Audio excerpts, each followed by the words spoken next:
You're watching NASA TV.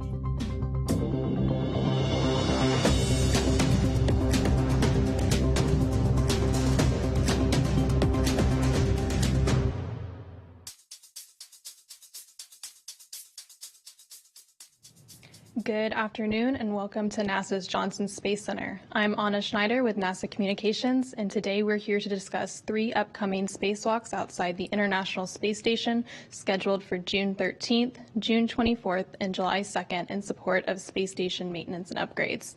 Our briefers today are Dina Contella, Deputy Program Manager for the International Space Station Program, Sandy Fletcher, EVA 90 Spacewalk Officer, Nicole McElroy, EVA 91 Flight Director, and Faruq Sabur, EVA 91 and 92 Spacewalk Officer. We will start with some initial remarks from each of our briefers before opening it up for questions. As a reminder, for those on the phone bridge, you can press *1 to join the question queue, and for those following us on social media, you can use the hashtag #AskNASA. And with that, I will go ahead and turn it over to Dina for opening remarks. All right, thank you. And thanks, everyone, for joining us and tuning in today. Before I get into the spacewalks, I would like to just give you a brief rundown of how operations are going on the International Space Station. Of course, we had a successful Starliner docking on Thursday, and we welcomed Butch and Sunny on board, as you heard from the post-docking media press conference. But I wanted to add that they also brought with them an extra pump for a urine processor of ours, and we immediately pulled that out, and on Friday had the ISS crew install that, and now the urine processor is working again. So great news on that front. And of course, they brought Butch and Sunny, and Butch and Sunny are they are an extra set of hands, not to make it so utilitarian, but anyway, but it's really great to have them on board. Of course, they've been doing the objectives associated with their mission, the crew flight test mission, and trying out habitability and testing things inside that spacecraft. But we've also already put them to work on ISS doing some science objectives, which is great because, of course, we have the 3 spacewalks upcoming, and we have a lot of EVA preparations that are necessary. So the ISS crew has been very busy with that. So having Butch and Sunny available to perform some key critical science has been outstanding. So it's really great to have everyone on board. You know, in terms of the Starliner vehicle, it's doing great on orbit as well. You heard after the post-docking press conference that there were some, observations during the ascent and rendezvous that we'll be working through while it's sitting on ISS and docked to ISS. And so we do have commercial crew program, Boeing, ISS teams all integrated, working very well together in order to come up with a forward plan for getting us in the best posture for that undock and reentry. So I'm just going to give you some examples from an ISS perspective, but you heard about the sublimator. Sublimator used more water than was anticipated. So from an ISS standpoint, we've been looking at the best water that we can give them to help them top off the tank and what kind of adapter is necessary in order to get the water into their tanks. So that's going very well. And then we also had the thrusters, and we had the helium system leaks, as well as an oxidizer valve that's been essentially sticky. And so for all of those items, we've got various teams working what are the best operational and other testing opportunities that we have for those items. And we'll have a pre-departure telecon very specifically to address each and every one of those items. But right now, the teams are still working through what are the best ways to go about testing and preparing for that undock and reentry for those. So our outstanding operations team has put together a month-long plan that shows the opportunities for us to undock CFT from an orbital mechanics standpoint, as long as we have good weather. That happens every few days, and so where can we insert spacewalks has been kind of a challenge. As you know, we've delayed the CFT undock date to no earlier than the 18th. That gives us an opportunity to perform this EVA on time. To have it back-to-back, where we had an EVA followed by undock, was really not the most convenient. From an ISS standpoint, we did want Butch and Sunny to help us with a few things, and really the best course of action we all decided collectively was to push the CFT undock and leave the EVA on the same date. And then throughout the month, we've scattered the June 24th EVA, and then again in July 2nd is the third EVA That's where we are able to spy good opportunities where we can still, if we had weather wave offs, allow for CFT undock and have some amount of stability in our EVA planning. So, and that's the overall calendar. And now to get into what we're here to talk about, which is our 3 EVAs upcoming. The first one is Thursday, and we've got Tracy, Dyson, and Matt Dominick going out the door. This will be Tracy's 4th EVA. She'll be EV1 and wearing a red stripe. And this will be Matt's first EVA, and he's wearing a white suit with no stripes. The 2 major objectives for that particular EVA are the RF group, so radio frequency group electronics box retrieval. And I could go into detail, but you have heard this story twice before, since this is our 3rd time to try to retrieve this box. But we are trying to bring it inside into the airlock and then down on a future SpaceX mission in order to refurbish it from a spares perspective, and then we'll refly it. So that's our main objective, and you'll hear from Sandy next to me some of the details about how we're going to go out and get that box. Additionally, on that EVA, we've got the microorganisms task, and so this is a bit of research where we're going to swab some parts of station near vents and airlocks to see if any microbe organisms can survive vacuum, and we'll bring that inside those swabs and then freeze the samples for scientists to look at on the ground to see what we have outside. So that's the first EVA this Thursday, and then on the 24th, we've got an EVA with 3 main objectives. The first one is to go and change out a camera, essentially just put an upgraded camera out there, and in doing so, we'll be using a crew member on the robotic arm, and we'll be doing a test while that is ongoing, such that the ground team will be commanding the robotic arm instead of the onboard crew in order to drive around the EV crew member. So this is new. Typically, we don't do that because it is a little bit slower and the rates are different. And so it's best if we have crew member to crew member comm, which we know will not be interrupted by loss of signal, that kind of thing. But we really wanted to test this out. Think about on Gateway, we'd like to have a lot more robotic operations that are remote, less dependence. I'd say with a crew member using a remote, an RHC. Hand controller. Anyway, we'd just like to understand what are our opportunities for the future for using the ground for control. Also, if we ever found ourselves in a situation where we only had we had 2 EV crew members and no one available to drive the arm on board, then how might we drive the arm around in a contingency type EVA? So this is just ideas that we had, and we thought this was a good opportunity. This particular EVA, we've been spying, trying to look for a chance to do that. So we have that as one of our objectives, and the second major objective is for the alpha magnetic spectrometer. In the future, we're going to be upgrading that, and so we're targeting early 2026 for that, for the main pieces to come up. So we want to check the work access for that and see what we can learn ahead of those spacewalks that will be needed for that particular upgrade. And then we're also moving another antenna that we have outside. This antenna is used for comm between the visiting vehicles and the space station, so in a rendezvous scenario. And we would like to improve essentially the signal strength and put it such that we have better line of sight between the actual visiting vehicle and the station. So we just really want to move it a couple of feet. So that's the second spacewalk. We're not announcing the crew members for that one nor the 3rd EVA yet, just in case we have suit issues or crew time availability changes, that sort of thing. So for those 2, we'll announce that after the first EVA is done. And so for the 3rd EVA, we have 2 major tasks. The first one is the installation of a modification kit, and this is our 7th one to install.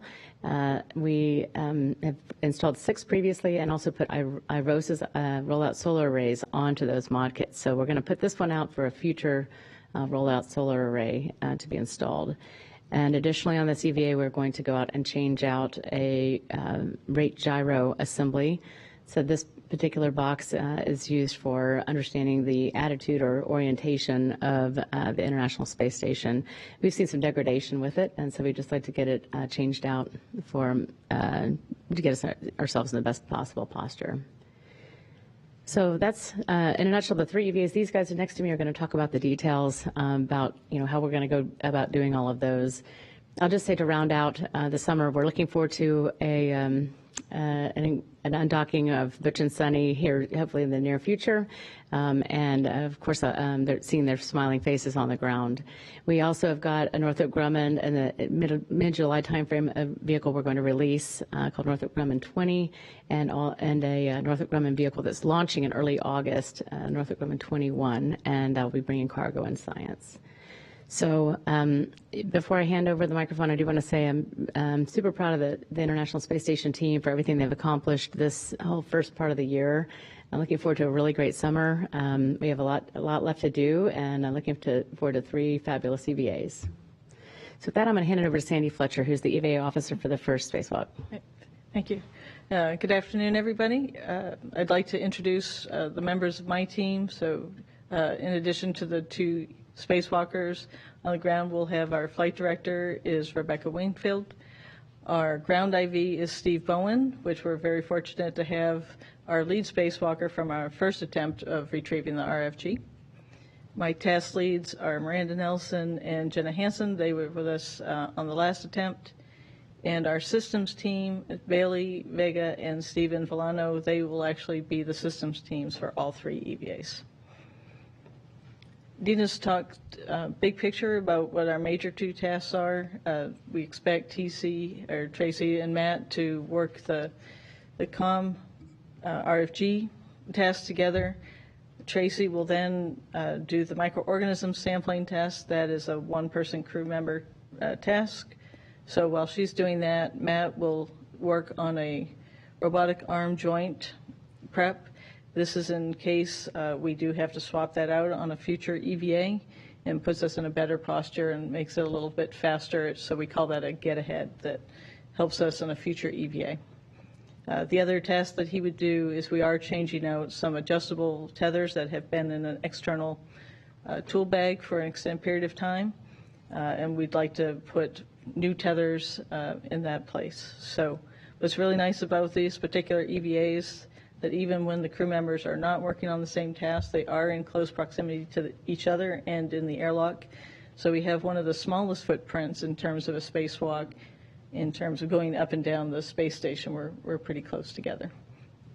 We do have a video to show that talks you through each individual task, and you can see where the worksite locations are.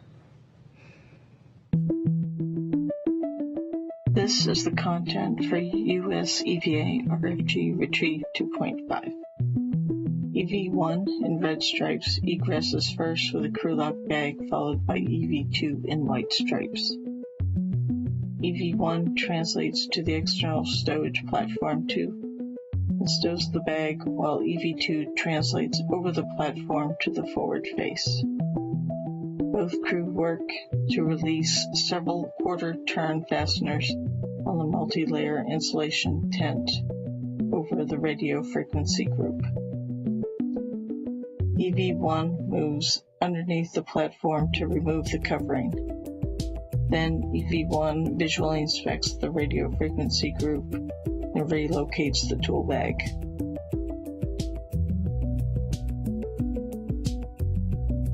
Meanwhile, EV2 takes a portable foot restraint and installs it onto the robotic arm. EV2 ingresses the foot restraint and the arm moves to the next worksite.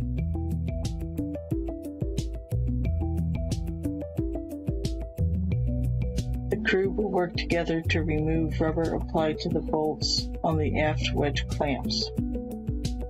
Then, using a ratchet wrench and a specially designed wrench, they will release the tension in the 5 clamps keeping the radio frequency group onto the stanchion. EV2 will return to the forward face of the stowage platform, then release 4 structural bolts using the pistol grip tool. Next, EV2 will slide the radio frequency group from the mounting plate. Then the arm will fly EV2 over to the airlock.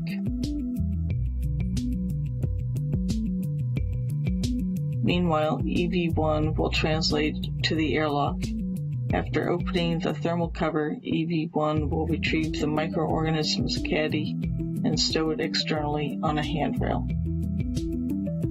EV2 will reorient the radio frequency group, and the two crew will stow it inside the airlock.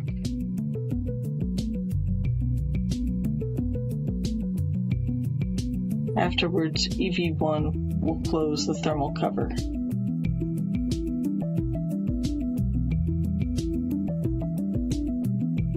Both crew will return to the external stowage platform to secure the multi-layer insulation covering over the stanchion.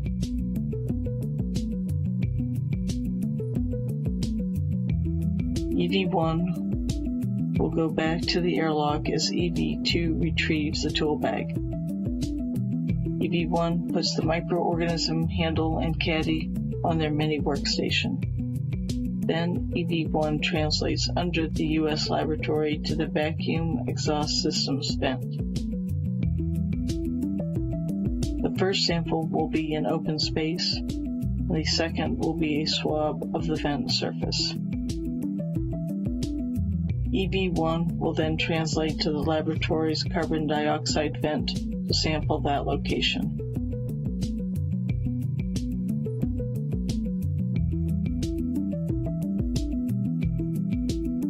Next, EV1 will return to the airlock to swab samples at various locations around the airlock hatch.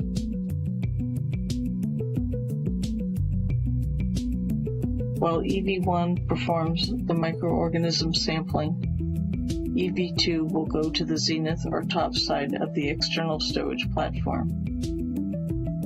EV2 will remove the multi-layer insulation covering a spare robotic arm joint.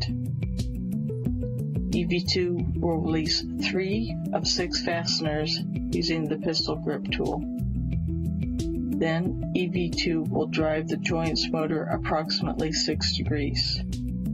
This prepares the joint if it's needed on a subsequent contingency EVA.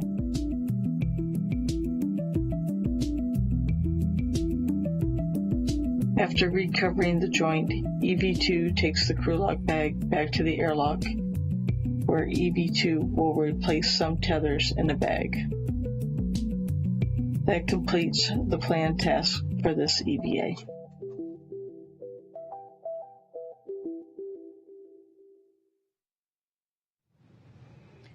So some of the lessons that we learned on the first EVA was there are 8 structural bolts as well as a jacking bolt. We released all of those. We did not have any issues with the structural bolts, but the jacking bolt is to try and maneuver the radio frequency group off of the stanchion, and it failed to move the box at all. So we went back. We had a rough idea. What we suspected was the issue was on the aft side of the box, there are these wedge clamps that are actually holding the box onto the stanchion itself. So we had to come up with a new way of releasing the tension. There are 5 of these. And if you remember the last briefing, we did talk about the RFG wrench, which was a specially designed tool. And that's to be used to hold the bolt head steady while we release the nut underneath it. That was our plan for the second EVA, but we had another task that had a higher priority. That was the trundle bearing assembly. That task took a little longer than we expected, so we went to the work site just to see what the state of these aft wedges were. And what we found is there's actually this glob of rubber on top of the nut to protect the crew from any of the threads that protrude there, because threading, especially metal on metal, is a potential sharp edge for the crew, and we're very concerned about anything that could damage the EMU suit and lead to a loss of pressurization. So people were very diligent. This is actually a sample based on the photographs that Jasmine took for us, and you can see somebody was very careful to make sure that nobody could accidentally access this bolt. But now we have to access this bolt, but I have to do that in a way where I do not risk the crew members' gloves. So our task lead, Miranda Nelson, came up with this great idea when the crew members told us that the previous tool suggestions we had would probably not going to work. So this is what's called an EVA wipe. So it's basically, I call it an oven mitt. One side is a terry cloth, which will not work for us. And the other side is kind of a shiny surface. And Tracy has already done this on orbit. She's built this. We've put 3 patches of Velcro hook on it, and that's going to be our gripping surface. So she's going to take her pressure, or actually this is handed off to Matt. Matt will do this task.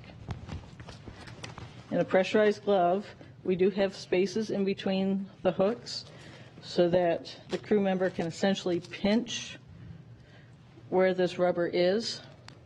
And I will freely admit we've already done it with this one, so it looks much simpler than what's going to happen on orbit. But by pinching the rubber and twisting it back and forth, we've shown in laboratory testing with a glove box that the rubber will come off pretty much as a cap.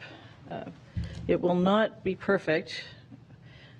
There will be some rubber that is still left on the threading, but by having the mitt, this is actually protecting the crew member's glove. It gives us another layer of protection while we remove the RTV. And all we need to do is have enough of the RTV remove the rubber from this nut so that while one crew member, and this will be Tracy, holding the RFG wrench, she'll hold that steady, and then Matt can use a ratchet wrench to release the threading. We are hoping we do not have to release all of this stack up of material. It should be enough to do 2 or 3 turns, and that should release enough of the tension so that we can pull the RFG off the stanchion. And with that, I will hand it over to Nicole. Thank you. Good afternoon. As mentioned, my name is Nicole McElroy. I'm the lead flight director for the second of the 3 EVAs coming up this summer. I just want to reiterate how excited we are to get into this EVA series. The crews on board as well as on the ground are well prepared and very much looking forward to getting started with our EVAs. The crew on board has completed their fit checks, and the road to EVA has been going really well for us. And the teams on the ground have been doing a great job preparing all of the products and doing simulations to prepare to be ready to execute over the next few weeks. So to talk a little bit more about that second EVA, we're calling it the CP9 R&R EVA because our primary task is to go out and remove and replace a camera. The camera that's on the camera port 9 location, which is on the port side of ISS. We're going to remove and replace the HD camera that's in that location and replace it with one that has a wireless access point, which will extend our wireless capability for external things on ISS. As Dina mentioned, while we're doing this, this will be the first time that we are doing ground-controlled robotics with an EV crew member on the end of the arm. We do often do robotic operations from the ground, but this is the first time doing it in an EVA setting like this. As mentioned, it's usually done from the ISS crew member, but being able to do it from the ground gives us a lot more flexibility operationally. But while we're doing it in this specific EVA, we will have a crew member also on board following along and ready to take over if needed, although we don't expect that at any point. Another cool thing about this test objective is that it is an analog test for what's coming up for our Artemis Gateway missions, and that we are looking to use what we learn in testing and driving the arm in this way to further develop the operational concepts for when we're putting together the procedures and the arm for the Gateway module as well. While all of that's going on and that camera R&R is happening, our other crew member will be doing the C2V2 antenna move. As mentioned, this isn't a big move. We're moving it over 2 feet just to get a better line of sight between that antenna and our visiting vehicles on the way up, such that we can maintain comm and have good comm connection between the ISS and those visiting vehicles as they're on their way to station. And then the second half of our EVA is really dedicated to AMS preparation. As mentioned, there's some upgrade EVAs coming up in the future for upgrades to AMS to get it more data and higher accuracy. like other things that seem to be on the outside of Space Station, it wasn't necessarily designed to be accessed EVA. So our EVA is really looking to test access to different electrical connectors and different parts of the device such that we can inform those upgrade plans and make sure that we have a good plan for those future EVAs as well. And that's all the details that I've got. I'll pass it over to Faruq, who's got a little bit more of the spacewalk details. All right, thank you, Nicole. So the first and foremost, I would like to thank the teams that have been working tirelessly on this EVA. And then so that includes Jessica Whitner, who's going to be the ground IV, as well as Aki Hushide, who will be our Capcom. And we have our task members who have been helping me out, and are Emma Welch and Andrew Burr, as well as Derek Porter. And a host of other people who have been helping us. And then so I'd also like to thank my family for their great patience and undying support over these past few months, as I've been working very hard on this EVA. And then so with that, just as Nicole mentioned earlier, one of the first tasks that we're going to be doing is replacing this high definition camera. And then so a big part of that is, we're upgrading the capability on this camera. And ironically, to add the wireless access point, we need to connect the cable. So a big part of this task will be taking this extra cable that's going to be on the new camera and routing it in a very specific way that it doesn't impede the pan tilt capability that already exists for the camera while we install the new one. So the first thing we do when we get up to the camera is we remove and replace the camera, and then the next 2/3 will be just routing these cables to make sure that we don't mess things up.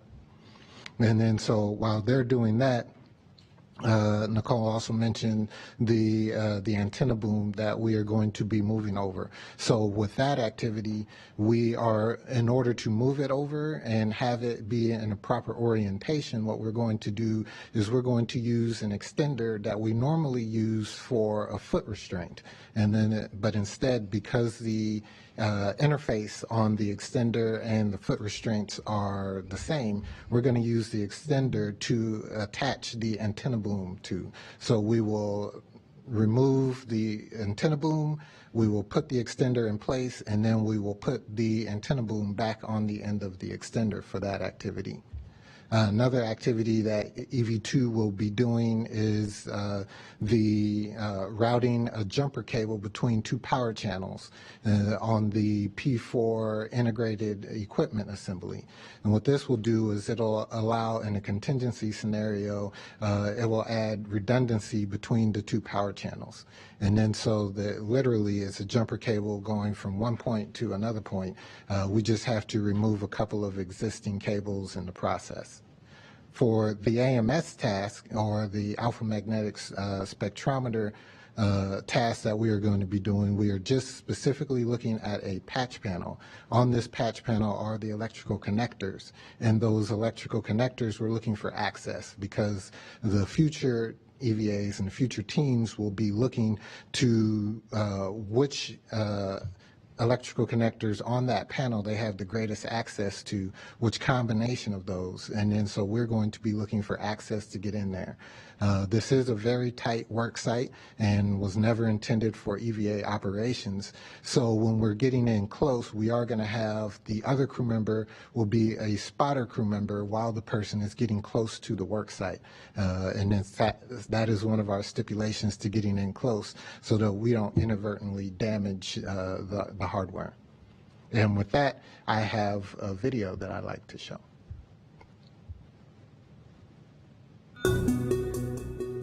Welcome to US Spacewalk 91.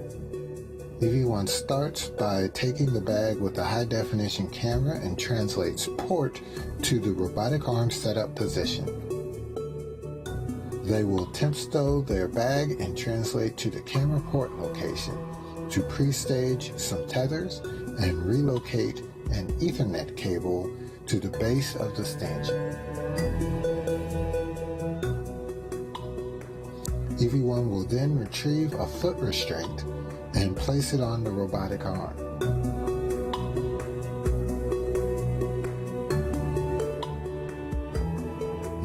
ingress the foot restraint and retrieve the bag with the new camera. EV2 starts the EVA by retrieving the worksite interface extender or width extender and bundling it to the cable bag. They then translate port to the P4 integrated equipment assembly to stow the cable bag. This bag is being pre-staged for the upcoming IROSA Prep 2 Alpha EVA. When complete, EV2 will take the width extender to the C2V2 antenna boom relocate worksite on the aft side of P3. EV2 will temp stow the antenna boom, then install the width extender, lastly relocating the antenna boom to the end of the width extender.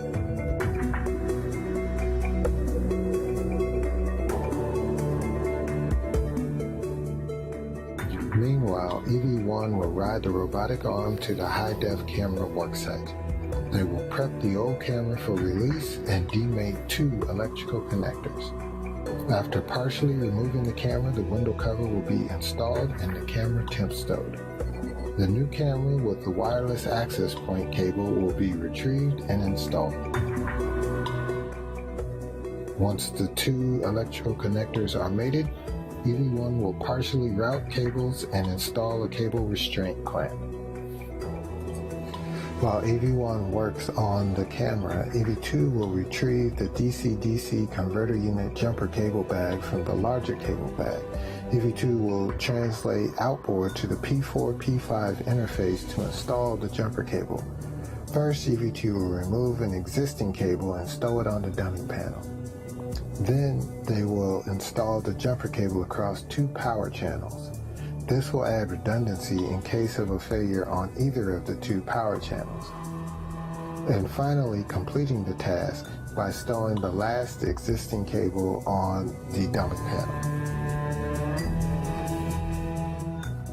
EV1 continues to work on the camera by installing the cable restraint strap. EV2 translates to the camera to assist. First, they stow their bag and then translate to the base of the camera stanchion.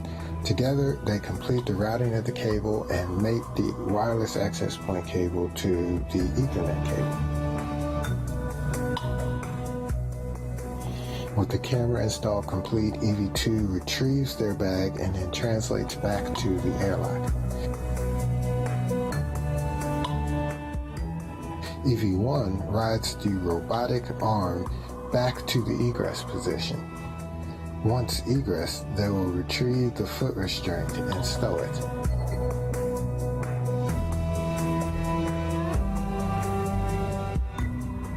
Back at the airlock, EV2 swaps bags for the Alpha Magnetic Spectrometer or AMS bag.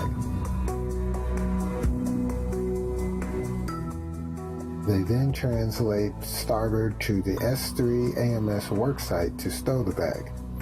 EV2 will work on relocating the starboard Common Communication for Visiting Vehicle or C2V2 cable in order to clear space for crew to ingress the truss near AMS. After stowing the old camera, EV1 translates to the AMS worksite. With EV2 as the spotter, EV1 carefully ingresses the truss to gain access to the AMS patch panel. The crew works together to fold back the beta cloth by cutting lacing cord. Then EV1 uses the connector DMA simulator tool on several cables to assess access. The 2 crew will carefully swap positions to allow EV1 to assess access with the tool. Prior to ingressing the worksite, EV1 will set up as the spotter.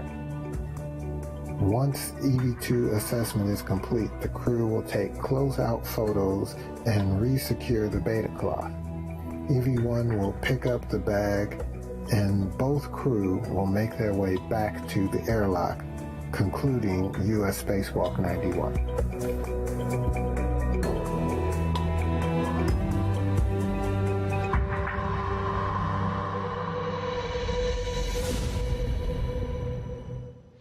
As noticed during the video, We do have, during the camera remove and replace task, we do have a second crew member come over to assist with a primary crew member. And the reason we do that is, well, partially to speed up the task once the primary objectives of the ground M1 demonstration have been completed. It also allows us to get out to the next work site a little bit faster. So we do have that assist point in there. One of the objectives of the ground M1 testing is to transfer control from the ground to the ISS. So it is at that point where we will also transfer control of the arm so that the ISS robotic operator will control the arm for the remainder of that task. And that is all I had for the Spacewalk 91. So next, I will get into the U.S. Spacewalk 92. And then so for that EVA, I will be the lead EVA officer, and Fiona and Koviak will be the flight director, with Marcos Barrios being the ground IV and Sandy Moore being the Capcom. Along with her, my task leads for that EVA will be Lucas Widener and Lauren Maples. Again, for all three EVAs, we have Bailey Vega and Stephen Villano working with us on the systems, or the suit side of the team. So for that EVA, there are two major objectives. The first objective is to replace the degraded rate gyro assembly. So as Dina mentioned earlier, the rate gyro assembly provides important data about the vehicle motion in all three axes. And then so because one is degraded, we need to go out and replace it. And then so what we are going to do is, in its location, the crew members have to be on either side of the truss, and then one crew member will go inside the truss, and then there'll be a primary crew member on the back side of the truss to gain access. They will pull back some thermal covers, and then they can gain access to the box, and then they will remove and replace the degraded box. In addition to that, once they are complete with that, there is the major task for this EVA will be installing the support structure for the new rollout solar array system. As mentioned earlier, we've done it 6 times before. There are 2 more times left to do it. One of those times is this EVA, and then in a future EVA, we will be installing the support structure for the last remaining power channel, and then there will be 2 separate EVAs to install the rollout solar arrays. And then so for that, the major task, we have a lot of these support structures coming out in a very large bag that is actually longer than the crew member himself. As they translate out to the work site, they will stow and then begin to put together the support structure and then install it directly onto the mass canister that is already holding an existing solar array. So it's a very sensitive piece of hardware, and we have to be very careful about how we install it such that we are not damaging the existing solar array while we install this support structure. And with that, I have another video to show.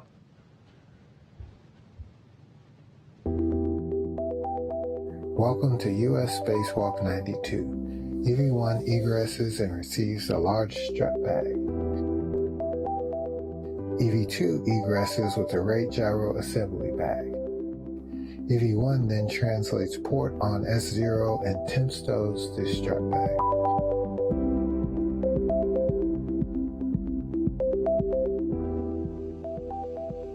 EV2 then translates port and over the truss to the aft side of S0. Once at the worksite, EV2 peels back a thermal shroud, stows the bag, and releases 2 bolts on the aft side of the box.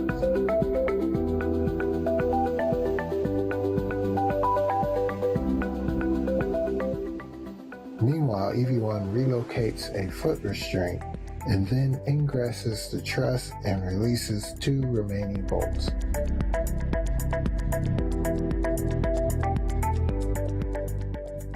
The crew released the degraded box and reinstalled the new rate gyro assembly.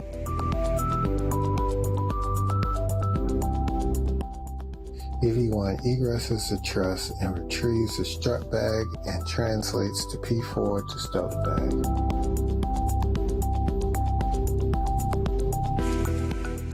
EV1 then retrieves the foot restraint for EV2 and temp stows it near the worksite. EV2 cleans up the S0 worksite and temp stows the degraded rate gyro assembly.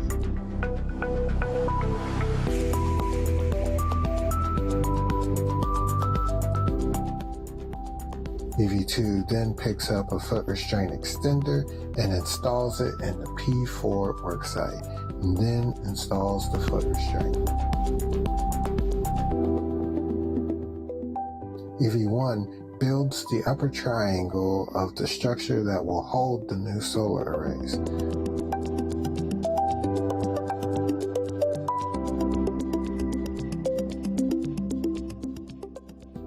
Once EV2 ingresses the foot restraint, EV1 passes up the upper triangle with cables to be installed. The crew reconfigure the foot restraint for the next position.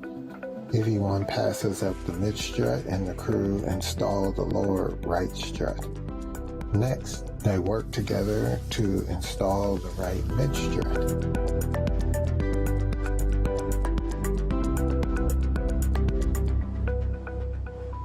EV1 passes up the two left struts and then repositions EV2 on the left side. They install the left lower strut and then they install the left mid strut.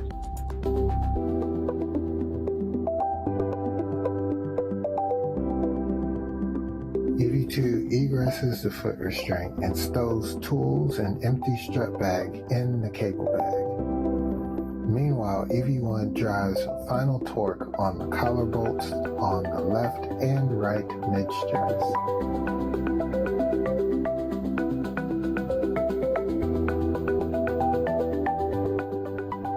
Both crew work together to install thermal covers and route cables on both sides of the mod cable. EV2 returns to the airlock with the cable bag.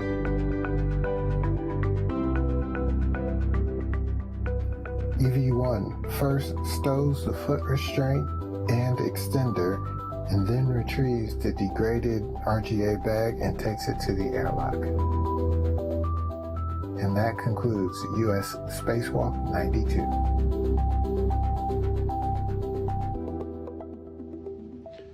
All right, so as you see in the video, there are a couple of things of note in terms of helping ourselves out for future EVAs. So for the CP9 EVA, one of the things that we're doing is we're taking out a cable bag to pre-stage it for the EVA 92. And that is because the EVA is really full and the airlock is also very full. And then so by taking the bag out early, we can pre-stage it to allow for the full EVA to maximize its time with the work that it's actually doing outside. In a similar fashion, the cables that were routed at the end of the video, those are for the actual EVA where they will be installing the new solar arrays because that EVA is also very full. So by pre-routing those cables, it saves them time on that future EVA. And those are all the things I had for US Spacewalk 92. All right, thank you to our briefers. At this point, we will go ahead and open it up for questions here in the room, as well as on the phone bridge and on social media. As a reminder, for those on the phone bridge, you can press *1 to ask a question. If your question has been answered, you can press *2 to remove yourself from the queue, and those on social media can use the hashtag AskNASA. We'll start here in the room with Gina. Sorry, ABC News for Dina. When you collect the samples and then move them inside, do they have to be refrigerated, and when would they return to Earth to be analyzed? We actually put them in a freezer called Iceberg. I think it's at minus 95 C. I just heard this morning, so but maybe you shouldn't quote me. But it's very cold. So they're frozen, and we'll bring them home. I'm not actually sure. Does anyone know on my panel about when? But our opportunities are either crew flights or SpaceX missions to bring home those samples. So, when we bring it inside, we actually have to disassemble it a little bit to get it into the freezer get the samples in. So we have a handrail and a bayonet fitting on the box in order to make the samples slide into the freezer a little bit better. Are you curious to see what they come up with? I am. So I think there's bacteria and fungi possible. I'm not sure what we're going to see, but again, there's vents and near the airlocks, so something that come from inside out. But just to see what we'll learn about what survives on ISS. All right, next we'll go to Mark in the room. Thank you, Mark Carreau with Aviation Week and Space Technology. I'm wondering if you can recall for us the EVA where they removed the radio frequency group and temporarily stowed it. I know it wasn't too long ago, but it's just slipped my memory. And I think, did they have to do it twice, stow it twice, or just once? If you talk about the current radio frequency group, if you're talking about the current one, we had one in November and one in April last year. Neither time did it come off, so it's been sitting there. I'm not sure when it was moved because it's a failed unit. Do you know, Sandy or Faruq? Yeah, I think it was back in December of 2023 that we had to do a EVA. This is a degraded unit. It's not completely failed, which is part of the reason we want to bring it back. And we moved it from the P1, Port 1 area, and we put it onto what we call a FRAM, which is the stanchion then bolts down onto this FRAM, which we can maneuver around station, and robotically it was moved to ESP2 to help us actually expedite trying to get just the communication box. When it's attached to the stanchion, it will not fit into the U.S. airlock. So really the biggest challenge is trying to decouple something that was not meant to be decoupled EVA. All right, we'll go on the phone bridge. We have Stephen Gorman with Reuters. Yeah, hi, thanks for taking the call. I have a question about the microorganism sampling. Is this going to be the first time that that anybody swabbed, the exterior surface of the ISS for microbes, possible microbes, or has this ever been done on any U.S. spacecraft before? Is this kind of a first, or has this been done before? I think you mentioned in your literature that Roscosmos had done similar sampling on their side of the space station before, but maybe this is the first for the U.S.? So I will say we have exposure samples. I'm not sure about swabbing particularly, where the crew goes around. I'm not aware of us ever doing it before on ISS, at least on the USOS side. We might be able to look up some information for you, though, to see if anything like this has been done. Certainly, we do have exposure experiments, and I know that there is a group of scientists that's very interested in this. For example, for going to Mars, understanding what we might carry with us to the Martian surface, accidentally discovering something on the Martian surface that actually came from us, that kind of thing. So, there is a large group of scientists that's interested in this. So. We'll have to get you any historical information on this side. We'll look that up for you. All right. Next up, we have Bill Harwood with CBS. Yeah, thank you very much. Regarding the AMS access in the upcoming EVA, how tight is tight? In other words, the astronaut's down in the truss halfway, I guess. But I mean, is he sticking his hands, or he or she sticking their hands in there to judge whether tools would fit? I mean, it kind of just describe the whole access issue and what you're trying to learn. Thanks. Yes, so I can do that. So tight is relatively tight. And then so in general, like mentioned before, the crew member is sticking their feet halfway into the truss. And then so the patch panel is actually on a lower beam of the AMS hardware itself.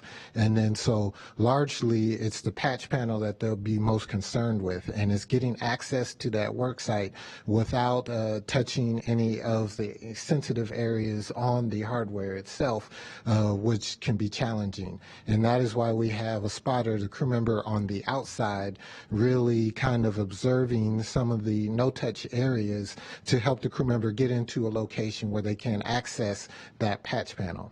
And then so once they access the patch panel, they'll be taking a small tool that would simulate a connector demate tool, and then they will put it directly over the connectors to assess the access. And then so this will all be within their nominal work envelope and volume. All right, we'll take a quick question on social media. JV Mills on Instagram asks, how long do spacewalks usually last? Well, we have 4 experts up here.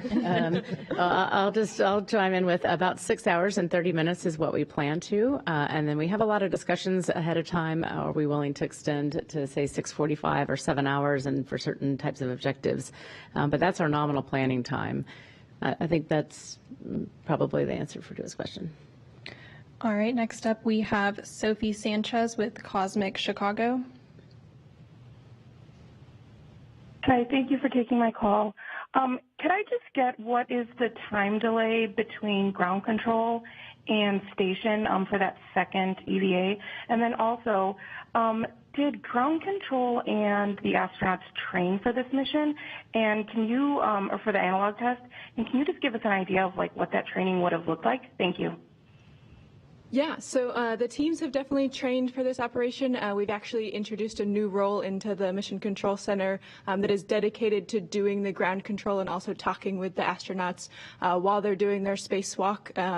And so we've practiced that in small team environments as well as a full simulation in which we practice where things go well and as well as where things maybe go a little off nominally, so the team is prepared to handle anything that may go off script during the day. Similarly, the astronauts are practicing this same thing as they're doing their preparations for the EVA and have talked with the ground operators and done some robotics practice on board so they know what to expect and what to look like. Really, the test is trying to understand and look for opportunities as we're looking forward to Gateway is just different ways to drive the arm. When the crew on board right now drives the arm, they use a hand controller. And so when we're driving it from the ground, we're using a series of different commands. And so we're understanding the difference in that. And as we talked about, as a result, we'll be driving just a little bit slower this time around and a little bit more conservatively, but we'll be able to make sure that the crew can get to anywhere that they need to go. All right, and one other one on social media. 5-year-old Paul on Instagram wants to know if the astronauts get hungry, do they have snacks? Unfortunately, no. They do take some water out with them when they go out. A lot of the astronauts that we talk to make sure to eat a fairly hearty breakfast, I think, before a spacewalk, and then they get a little hungry when they come back inside. All right, back to the phone bridge. Steve Gorman with Reuters has a follow-up. Yeah, I have another question about the CST, the Starliner. Do the CST's propulsion problems, issues need to all be resolved, sort of understood and fixed before that crew will be allowed to undock and return to Earth? Well, so just to give you some examples, by resolve, certainly we'll all need to agree on what the plan is and that we all believe that we're ready to come home with the crew on board. So the answer to that is yes. But for example, we have got one thruster that we're not sure that is going to return. We might try to hot fire that away from station, but we would be using the other thruster sets, for example, and we'll go through the operations for that, make sure that's acceptable. And one thruster, of course, would be acceptable to come home without. For a helium leak, there are a number of helium leaks on board, and we can't really stop those necessarily, but we can manage the consumables usage by closing and opening valves, shortening the time frame for the crew to come home, just generally making sure that we have enough. And currently we have a lot of consumables if the leaks stay at their current rate. So we have a lot of helium on board. So that's the way we're talking about resolving and managing the types of observations that we've seen thus far on the mission. But we'll just walk through each and every one of those methodically this week and make sure that everybody is in agreement with our forward plan. And as a reminder, we are also planning for a pre-departure briefing with management, and we'll share details of that once it's available. Back in the room with Mark Carreau. Yes, thank you, Mark Carreau with Aviation Week and Space Technology again. When you're doing the ground control robot arm activities, are there some limits on this exercise that restrain what they can do that they wouldn't be restrained from doing if they were controlling from the space station? And, you know, I'm just looking for if there's, I know you're working on a plan, and so this could all change, but I just wonder for this exercise if there's some restraints that you'll be observing. The biggest constraints that we're putting in place is really the speed. So there's no physical places the arm can or cannot go from the ground. We do have a planned flight that we expect the arm to fly to take the EV crew member out to that location to remove and replace the camera and then fly back. And we've simulated that as well as put it through all of the different robotics VR lab in order to make sure that we expect we have good clearances, et cetera. So everything that we expect to do is known. And then there's a bit of flexibility when we get to each of those work sites to be able to move the crew members a little bit left, a little bit right in order to be able to reach and touch the things that they need to. And those constraints are the same for the ground team as they would be for the onboard team of the box in which we can move someone around and understand the limits there. So the biggest thing that we're really doing is making sure that when we're doing those maneuvers, we underestimate how far the crew member needs to go at first. So if they need to move in closer into station, we'll move them just a little bit at a time and make sure that we're not overshooting any of the maneuvers that we're doing. All right, and one last question on the phone bridge from Bill Harwood with CBS. Yeah, it's just a follow-up for Faruq on the AMS work. When you talked about being on guard against damaging any hardware or coming into contact with stuff when you're dealing with that tight workspace, is that primarily cabling, wiring, or is there some structure on AMS that's particularly fragile? I'm just trying to understand what it is you're guarding against an inadvertent tap or hit by the crew member. Thanks.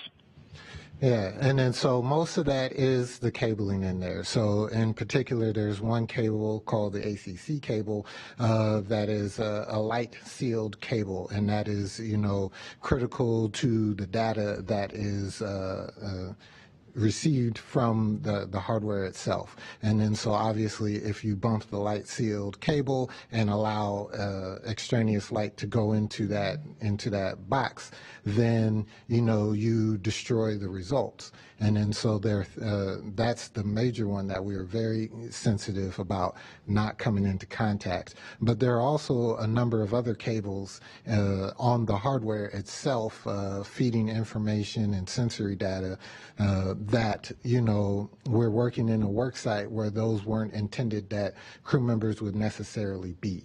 And then so we're just wanting in general to be sensitive around a lot of cables that weren't intended to have crew members around them.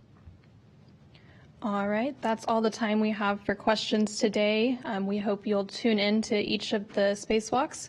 NASA TV coverage of the first spacewalks this Thursday, June 13th, will begin at 6:30 a.m. Eastern, 5:30 a.m. Central. Thank you again for joining us.